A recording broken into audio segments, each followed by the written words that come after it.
এই আপনাদের এখানে মারা গেলে কেউ মসজিদের মাইক অ্যানাউন্স করে? করা যাবে কি যাবে না ফতোয়া আমি দিচ্ছি না, তবে একটা কথা বলে রাখছি, যে লোক নিজে অ্যানাউন্স করে, কে করে? মুয়াজ্জিন। কে করে? অনেকেই করে।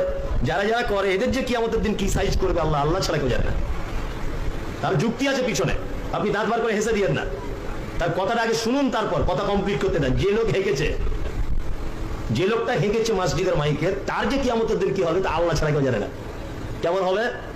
যে লোকটা হাঁটছে, আমাদের গ্রামে আশরাফুল মারা গেছে, আলহামদুলিল্লাহ জানাজা হবে বল খেলার মাঠে, দুপুর 2:20 সবাই ওখানে। আসসালামু আলাইকুম ওয়া রাহমাতুল্লাহি তাআলা ওয়া বারাকাত। বিরাদান ইসলাম, সোশ্যাল মিডিয়ায় কিছু রাজমিস্ত্রি আত্মপ্রকাশ করেছে, কিছু অনভিজ্ঞ বের হয়েছে।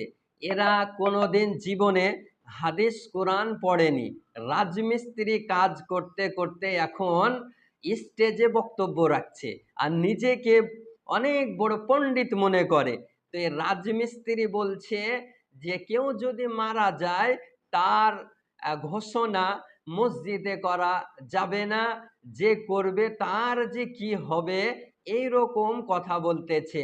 তো বিরাদান ইসলাম, কেউ যদি মারা যায় তার অ্যানাউন্স করা, তার সংবাদ দেওয়া মায়েকে, মসজিদের মায়েকে যাবে কিনা, এ সম্পর্কে এই রাজমিস্ত্রি অনভিজ্ঞ, মূর্খ, জাহেল, নাদানের কথা শুনবেন না আমার মহানবী সাল্লাল্লাহু তাআলা আলাইহি ওয়াসাল্লাম যে আপনাকে নির্দেশ দিয়েছেন সেই মোতাবেক আপনি কর্ম করবেন? এ সম্পর্কে আপনি একটি হাদিস উঠিয়ে দেখুন। হাদিসটি বুখারী শরীফ গাজওয়ার অধ্যায়, হাদিস নাম্বার 4262। আন আনাস ইবনে মালিক রাদিয়াল্লাহু তাআলা আন ক্বাল নাআনা নবী সাল্লাল্লাহু আলাইহি ওয়াসাল্লাম যায়দান ওয়া জাফরান ওয়া ইবনে রাহাতা লিন-নাস ক্বাবলা আন ইয়াতিয়াহুম খবরুহুম ফাকাল আখাযা রায়া যায়দুন ফাউসিবা সুম্মা আখাযাহা জাফরুন ফাউসিবা সুম্মা আখাযাহা ইবনু রাহা ফাউসিব। অর্থাৎ হযরত আনাস রাদিয়াল্লাহু তাআলা আনহু থেকে বর্ণিত, হাদিসটির রাবি হলো হযরত আনাস রাদিয়াল্লাহু তাআলা আন। আমার মহানবী সাল্লাল্লাহু তাআলা আলাইহি ওয়াসাল্লাম কি বলেন দেখুন।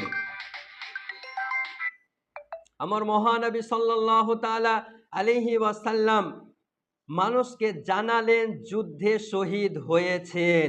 কে কে শহীদ হয়েছেন? যায়েদ রাদিয়াল্লাহু তাআলা আনহু পতাকা ধারণ করেন।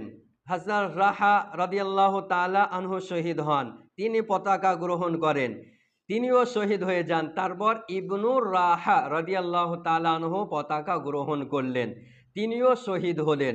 এ কথা বলার সময় মহানবী সাল্লাল্লাহু আলাইহি সাল্লামের চোখ দিয়ে অশ্রু ঝরছিল। তারপর মহানবী সাল্লাল্লাহু আলাইহি সাল্লাম বলেন, পতাকা গ্রহণ করলেন খালিদ ইবনে ওয়ালিদ রাদিয়াল্লাহু তাআলা আনহু, আর আল্লাহ তাবারক ওয়া তাআলা তার হাতে বিজয় দান করলেন। এই তিনজন সাহাবী গাজওয়ার প্রান্তরে শহীদ হয়ে গিয়েছিলেন। হযরত যায়েদ ইবনে হারেসা রাদিয়াল্লাহু তাআলা আন, হযরত জাফর ইবনে আবু তালিব রাদিয়াল্লাহু তাআলা আন, হযরত আব্দুল্লাহ ইবনে রাহা রাদিয়াল্লাহু তাআলা আন। আমার মহানবী সাল্লাল্লাহু আলাইহি সাল্লাম মদিনায় অবস্থান করে গাজওয়াতুল মুতার ঘটনা আল্লাহর ওহীর মাধ্যমে দেখতে পান। তিনি মিম্বারে, মসজিদে নববীর মিম্বারে দাঁড়িয়ে সাহাবাদের শাহাদতের খবর দেন।